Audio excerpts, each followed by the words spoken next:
As you can see, I have both plugs glued and fitted, and they're dried now. Neck is nice and tight, so it's reinforcing this crack. So the next step is to come with a very nice sharp chisel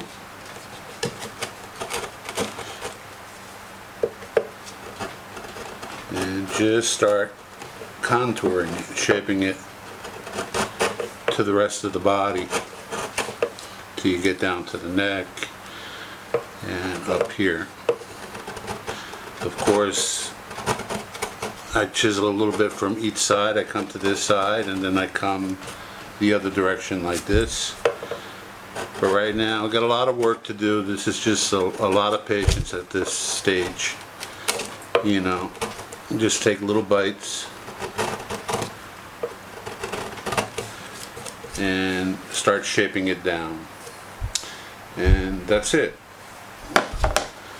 We'll do both sides, and then once these two are done, then we'll come back in here and route this section out, but maybe down to half the width that this plug is, and that'll carry the center section and give it a good support, even more stronger than it is now.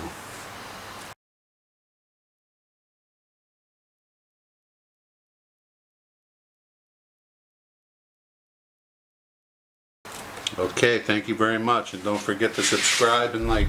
Thank you.